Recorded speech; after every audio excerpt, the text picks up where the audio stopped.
What's up YouTube, Del here from Zephyr, and today, because you smashed that like button way above 50 likes on the Dark World profile featuring the brand new colourless, you have of course unlocked a test hand video to give you a bit more insight into how to play the deck in general. So what you do is we're going to do one test hand going first and one going second, and as we go through the test hands I'll explain different routes of options to make, why you would make particular type of plays and how best to protect your plays with what we see. Now with Dark Worlds and specifically dangers, all of the outcomes are pretty much randomized. Like, you can never guarantee that a danger will resolve, you just need to be able to adapt on the fly in order to save as much time as possible. So with all of that out of the way, please smash that like button, hit that notification bell and subscribe so you do not miss out on any more upcoming content. With all of that out of the way, after a very decent shuffle and a good old cut, our test hand going first will be 1, 2, 3, 4, 5. Hot damn, that's yeah, I mean, normal summon Cocking Mirror Guardian straight away. That's going to protect us from draw. Now, this is such a weird one, because, I mean, if Mothman fails, great, we can discard a Snow and we're kicking. It's Nessie that we don't really want to fail, to be completely honest. So I'm going to start off by revealing Nessie. We'll go 1 to 4, and then we'll do a 5 and a 6 in a reroll. So 1. We don't want Nessie to fail, so it fails. I mean, it's not the end of the world if Nessie does fail, because what we're going to be going for is we're going to be going directly for a, once we get to it, no, that's a big foot, don't want a big foot, a Jackalope. We're going to put you in Nessie's spot. I would reveal the Jackalope. Now, the reason I would reveal the Jackalope and nothing else is if you reveal the Mothman, you're then giving your opponent knowledge that you have these particular 2 cards in your hand. Whereas the result of a danger is exactly the same no matter what you want. You obviously give your opponent knowledge once you discard a card, but at the moment they probably feel that you're just digging. So again, 1 to 4, 5, 6 would be a reroll. 5, 2, yay! We hit a Snow, which the chances are obviously quite high to do anyway. So you're going to summon down the Jackalope. You're going to resolve the Jackalope by drawing 1 new card. Oh yeah, pretty good. You'll now resolve the Snow. Now with this particular hand, what I'm actually going to go for, just because we did pull the Genta, if we didn't pull the Genta I'd be searching it, is I'm going to go for Rainbow, and the reason for that is Rainbow is just going to give us the most resource we could possibly imagine for this. So we'll start off by discarding Genta. This will then allow us to get us gates. We'll activate the gates. We will use Gates Effect, banishing Genta as cost and discarding Rainbow just so we can get a resource management going first. If you discard the Snow, you've got no way of getting the Genta back to the hand, so you do need to be a little bit careful. So I'm just shuffling up to make it completely randomized and fair to draw a card off of the gates. And then we're going to go chaining 1 Rainbow, chaining 2 Genta. Genta's going to summon itself back. Rainbow will now allow us to add a level 5 or higher. Now, just to kind of get it into circulation, you can go for Silver or Grepher. I'm going to go for Grepher just to get it into circulation, like I said, because then that means if I do, which going first, you ideally want to be getting into your Grepher Fusion, that's what you're going to want to be pushing for. I don't know why I'm shuffling up, because we're just going to very simply return the Genta to the hand. We're going to summon back the Rainbow. We're then going to discard the Genta again to get us the second copy of Gates. Now, of course, I didn't open up a Gates, which is what I don't want to be doing anyway. And this is why I don't play a third Gates, because now I'm never going to special summon Genta back. The only time I will be able to use a third Gates is if I already draw it into a Genta anyway. I don't really want to be doing it. So we'll activate the second Gates. We will use the second Gates effect, again banishing Genta on this one. You could banish the Snow, but personally I quite like leaving Snow in the graveyard, because there will be times where I can bring this back with something like a Cross Sheep, where you can't bring back the Genta, and then I can loop the resource back to my hand. So on this one, you can either decide to discard the Snow or decide to discard the Grepher. If you discard the Grepher, what this will allow you to do is re-loop the Rainbow back to the hand. If you choose to discard the Snow, which is what we'll do here, we'll draw 1 random card. Okay, that's not so bad. And then we'll resolve the Snow. In doing so, you now open up your options for getting into an Accession, or if you want to be greedy and draw more cards, you can go for an Archives. It is entirely up to you, but with the Accession, you're going to get the exact same outcome by getting the Grepher into the hand, returning the Rainbow to the hand, and then, I'm going to put the Archives back. What you're doing with that is you're actually giving yourself the ability to get a better result off the back of the card destruction as well. So I'm going to activate the Accession here. I'm going to choose to banish one of the snows. Actually, I don't even need to banish a snow. We'll banish a Nessie. And we'll discard the Greffer. And we will summon out... I still want to leave Rainbow on the board, which is why I haven't gone into Cross Sheep.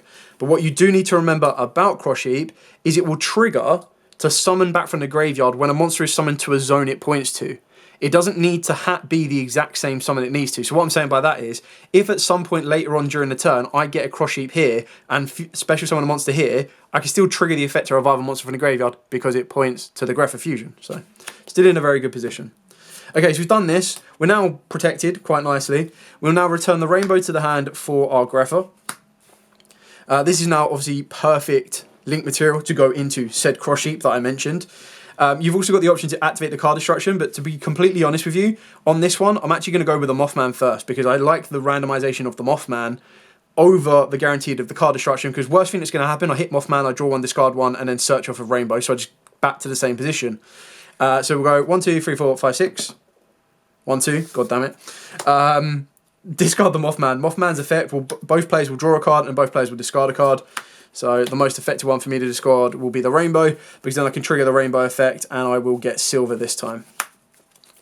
It's good that we drew the original Rainbow, but it's not the end of the world either way. So we'll shuffle this up. We're now going to activate card destruction. We'll get rid of these 3 cards. Now getting rid of those 3 cards is absolutely fine because we're going to get a silver trigger and we'll get everything else. So we draw 3 brand new cards. Greffer, not bad. Genta, and Puppetry, that's kind of cool. Keep in mind we also still have the ability to discard either of these to bring the Accession back, which is exactly what we're going to be doing a little bit later on. So we're going to bring back the silver to the board. We're then going to re-loop the silver back to the hand for new Rainbow. Why couldn't old Rainbow have the same effect as these two? Like, that's literally all it needed to have, and it would have been A-OK. So as this currently stands here, now what I'm going to want to do... actually, I could have done this a little bit smarter. I could have linked these 2 off first and gone into Cross Sheep. And then what you would do here, so I'm just going to revert this a little bit, is we'll leave silver here. And then what you do is you return silver to the hand now, bring back Rainbow. This will trigger Cross Sheep. Cross Sheep's effect will go off. This will then allow you to bring back your Snow. You'll then return the Snow to the hand for your Greffer. Now, if you want the Rainbow in hand, of course you can do that as well. It really is up to you. Now, the best thing about getting the Snow back to the hand is we're now going to be able to discard the Snow for the Accession. So we're now set up for our colourless play during our opponent's turn, which is very nice. We'll use Snow's effect in the graveyard. I mean, we've pretty much burnt through everything we could do. So what we'll go for now is we're going to go for Ceruli. Now, I'm pretty much set to cause my opponent to have a meltdown. Now, what I mean by that is we're going to go 1, 2, 3, and 4. I could go for Sarudra if I want to draw more and get more greedy, but we're only going to be linking off the Quackimiru to go into a 3 negate Appaloosa. Okay, so 3 negate Appaloosa. And then just to make sure that we're completely covered if our opponent does have an imperm and they're really, really worried about it. Yes, of course, they could imperm Appaloosa here. We can still protect with the Greffer and, you know, we've got protection. I'm just saying, worst case scenario, keep that in the mind. So what we're going to want to do here is you want to try and build towards a... Muckcracker. Now, obviously, there's a couple of ways we could have done this. We can definitely easily return this to the hand for the Greffer, so we've gained so much resource. So you're either going to go for Appaloosa or you're going to go for Muckcracker Rip 2. So it is entirely up to you on where you want to take it. There's just loads of different options. At this exact moment in time, you need an additional monster to the board, which you can't get through this. You've already used your normal summon. You don't really want to be using, or you can't use a Session Second effect. You could activate Puppetry if you really, really wanted to, and the only benefit you do for that is just to extend further. It is target up to 3 cards. So let's say we've already committed to Appaloosa, right? We'll commit to the Appaloosa, and rather than using Puppetry as an interruption during our opponent's turn, we're actually going to use it as an extender during our turn. So you can activate the Puppetry, target up to 3 cards in any graveyards, banish them, and then discard a Fiend monster. So you don't need to target 3, but you can target up to 3. You don't get any benefit from targeting anymore. The only thing I would say not to target is any of your Fiend monsters. So we're just going to banish the Kokumiru Guardian. And the reason we're going to do that is we get to discard a Fiend, which is exactly what we want to do. We want to get an extender to the board, so we're going to discard the Ceruli. This will then trigger Ceruli to go to our opponent's side of the board, Very good. Cerulea's effect will now trigger to make us discard the silver, which is great. Silver will then come back, rip our opponent's hand for 2. So our opponent currently has 3 cards to play with, wherever the number 3 is. There we go. So our opponent currently has 3 cards to play with. What do we have in our graveyard? OG Rainbow, which is absolutely fine. Because now what we'll do here, let me just make sure that we're going to go into the right position. I mean, how far do we want to take it? I mean, what I'm thinking here is I can link these 2 into an Akashic to return the Cerule back to the hand, but I quite like leaving the Cerule on my opponent's board.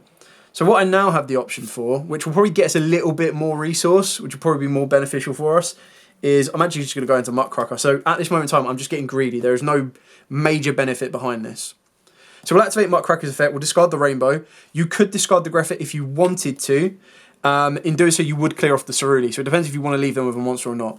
The downside of discarding the Rainbow is I'm definitely out of level 5 or higher targets. But the reason you would discard the Rainbow is you're going to regain your resources very easily here. So you can bring back Snow to your hand if you want to, and the reason you would do that is Snow will give you a search, but we're actually going to bring back the Silver because this is now going to threaten our opponent. If they activate a normal spell card, a monster effect, or a normal trap card, Greffa will actually make them rip 2, so they'll then only be playing with 2 cards, and I'll explain as we go through the hand. So trying to play it as slow as possible so you can kind of keep up.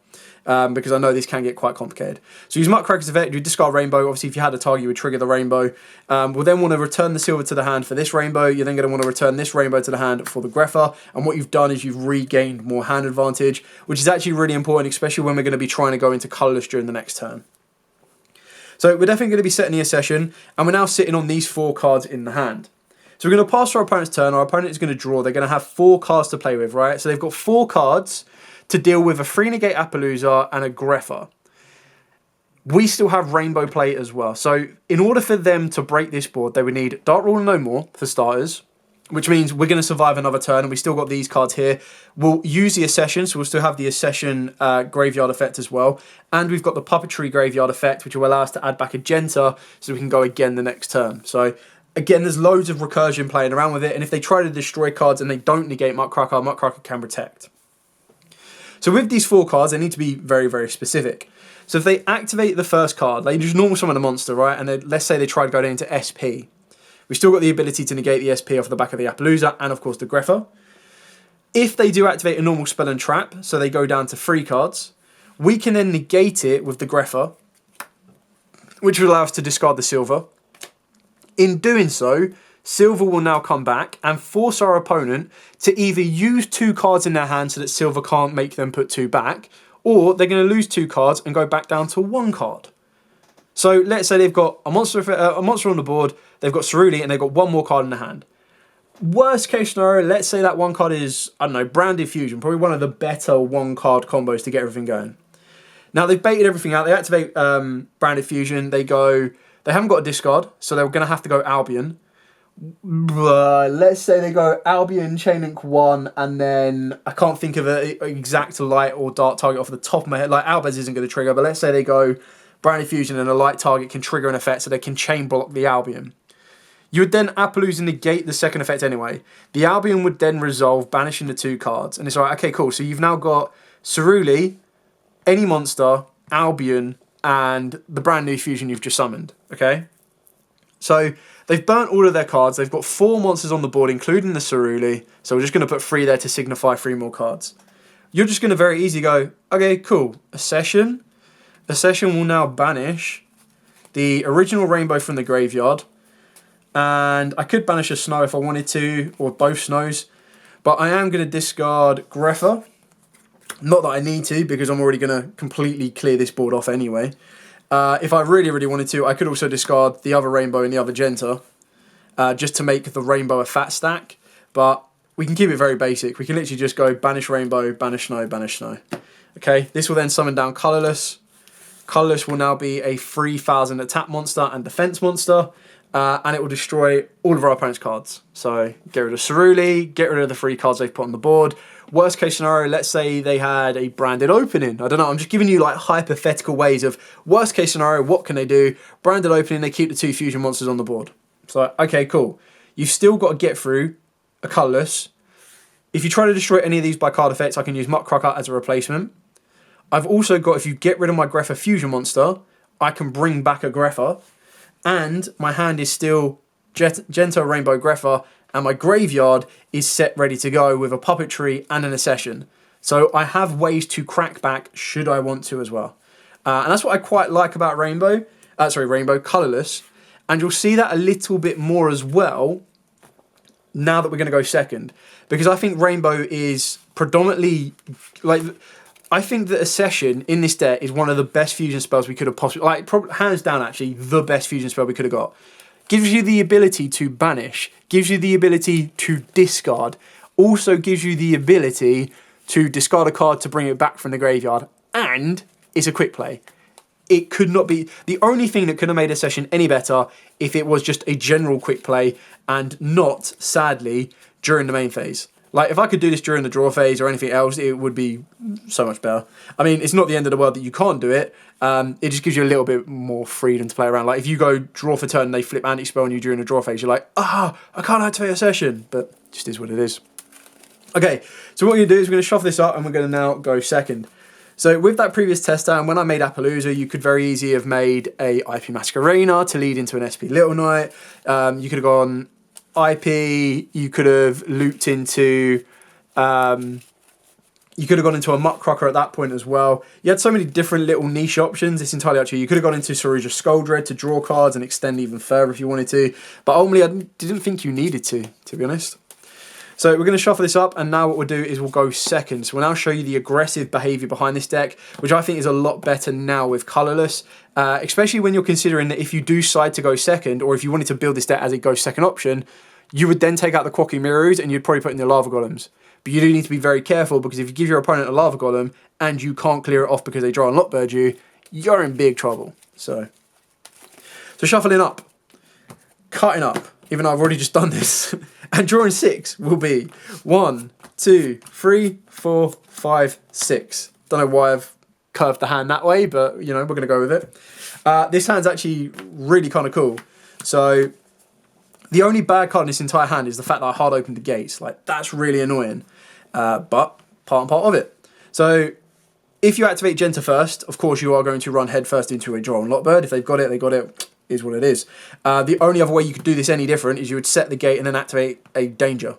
So the only thing that you'd benefit from by doing something like this and activating a danger is the fact that you'd get a random draw rather than a guaranteed gate, which ultimately will end you in the same outcome. It's not, like, unless that random draw is something completely bonkers, like a Call by the Grave that we don't play, it's not really going to get you anywhere. And the reason I don't play Call by the Grave is, for example, just to highlight this for people that question why I don't play it.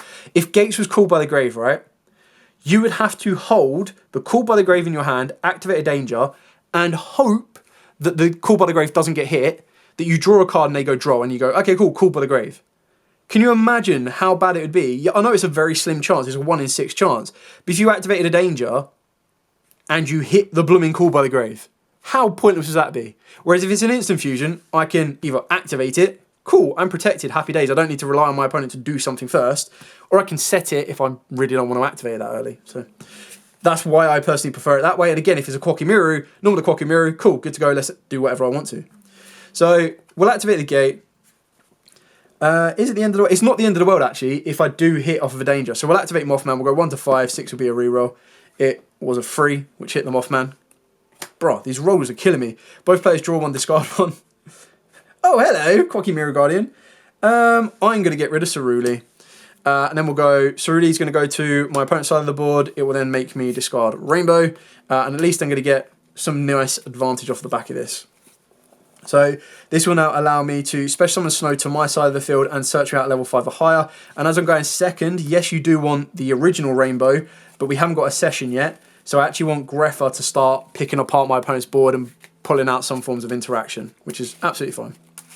So we'll shuffle this up. We'll then add the Snow back to the hand and bring back the Rainbow. And then we'll reveal the second danger, Jackalope. I bet this is going to be a 1.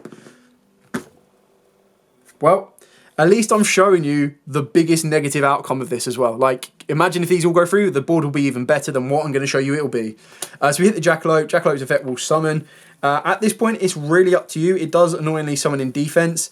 So the best one to probably summon would be Bigfoot, just because you can get a rank 8 off the back of it if you wanted to. You could very easily go into a Link 2 as well if you want to. You've got loads of different plays to make. Now, annoyingly, we didn't hit Genta at any point of this one. We'll normal summon down the Quacky Mirror. Probably should have done that before I activated the Danger, but I still would have rolled the 1 anyway, so it don't blooming matter. When I activate the Genta, we're going to get the gate. So we've got the second gate. We'll flip this gate up, we'll activate that gate, and we will banish the Genta. Kind of really want to discard the Snow, but I know that's not the smart way of doing it, so we'll discard the Greffer. This will then allow us to draw a new card. Okay, we'll go Chaining 1 Greffer mandatory, Chaining 2 Genta to summon. Genta summons, Greffer will mandatorily pop a card our opponent controls. Return Rainbow to the hand, bring back Greffer.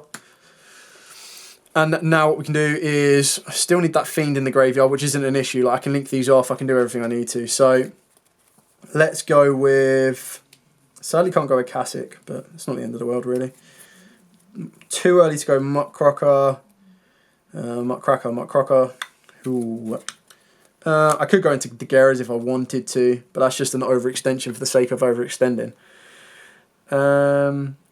Trying to think of the best route of outcome. I've got a rank 8 play if I want to, but that just protects me from a monster effect. So, like, if you wanted to be extra defensive, you would probably replace the Quacky Mirror Guardians. You would go like this. This is just to get a little bit overextension, but you'd go into Photon Lord to still set you up that protection. And if you put it into a zone that your Link monster is going to go to, it means when you make Cross Sheep, you'll actually get a double effect off of it, which is really nice. So then what I would then do is overlay both of these. We'll go into a Daguerre's. Like, I'm pushing for OTK. Like, the skip of the draw is not really an issue for me. Activate Daguerre's. Discarding, making sure that Genta goes to the graveyard. Draw 2. Ditch 1. Goodbye, Snow. Snow's effect's going to go off. I'm now going to get the Accession. The only downside with this is that I've got Greffer stuck under the XYZ now. But it's not a big issue because I can get to the second Greffer anyway. Let's put these two together. We're going to activate the Archives, which is really nice. We're going to activate the second gate. The second gate now has plenty of targets in the graveyard to banish because we've got Snow and Genta. So we'll banish said Genta. We will discard Snow. We will resolve Gate by drawing a card. Very nice. We will now resolve Snow by searching us a card. So let's go for... I mean, apart from Puppetry, I've pretty much got all of the Dark World cards that I really, really want. So I could go for another Snow just to deck Finn because it can be done. Let's go for Silver. I mean, not that I'm going to... No, let's not go for Silver. What am I talking about? Let's go Rainbow. Not that I need to worry about it, but at least my Rainbow, like the original Rainbow, is going to bait my opponent's back row out, which is pretty funny. So now that we've done that, I probably should have gone Training 1 Archives, but I've missed that one now. Doesn't make a huge difference. So what I can now do... So I've already used a normal summon. I probably should have used Archives. Completely missed that one. Big silly. Yeah, okay. I've missed the Archives, but what I should have done is I should have gone Training 1 Archives, Training 2 Snow, and then rather than searching Rainbow, yeah, there we go. I'm searching Rainbow. Wait, no, that's what I want to do. I want to search Rainbow. Sorry, I had to get my head straight on that one. I confused myself. I still did the exact same outcome. The only thing I forgot to do was trigger the Archives. Now, Archives will make me discard and draw 2, so I want to discard the Cerulli. Draw 2. Okay, cool. Cerulli's going to go to our opponent's board. And remember, we've cleared off a space anyway. So even if they had 4 monsters and then 5, including that Cerulli there, we cleared off a monster when we, or a card when we pop Greffer. So we can now give them the second Cerulli. Second Cerulli will trigger, making us discard the Rainbow. Rainbow will now trigger, and this will give us the ability to destroy all monsters. So it's discarded from the hand to the graveyard by an opponent's card effect, special on this card, and if his card is special summoned by this way, destroy all monsters or all spells. So we get it back to the board, nice, and then we can destroy all monsters. I suppose I'm pushing for an OTK, and if my opponent has any spells or traps that were an issue to me, they would have already used them. So we'll clear off the monsters. Now it means that Galaxy Eyes Photon Lord is literally, it's only been sitting here to protect us from like a Nibiru or any other hand trap that may rear its ugly head. So now that we've got all of this, we've done our Archives, we've gone for our graveyard. Have we got any Rainbows in the graveyard? No, sadly not. I mean, the Puppetry is a great card to have now. We'll activate Puppetry, target 3 cards on our opponent's graveyard, discard Original Rainbow, put that to the graveyard. This will then allow us to trigger Original Rainbow's effect. And now we will get the... I mean, I could go for the silver, I could also go for the normal Greffer. Doesn't make much of a difference here. And in doing so, what I can do is I can return the Original Rainbow back to the hand to bring back the OG. Or, not OG. Return the Original Rainbow to the hand to bring back Old School. Still haven't even used the Fusion Monster yet, which is good eat. So, I mean, not that I need to, but I'm going to go absolutely ham. So we're now going to activate a session. A session will let us discard Rainbow and Silver. It will then allow us to banish 1, 2, 3, 4 from the graveyard. So this will now become a... Put those 4 in the banish zone.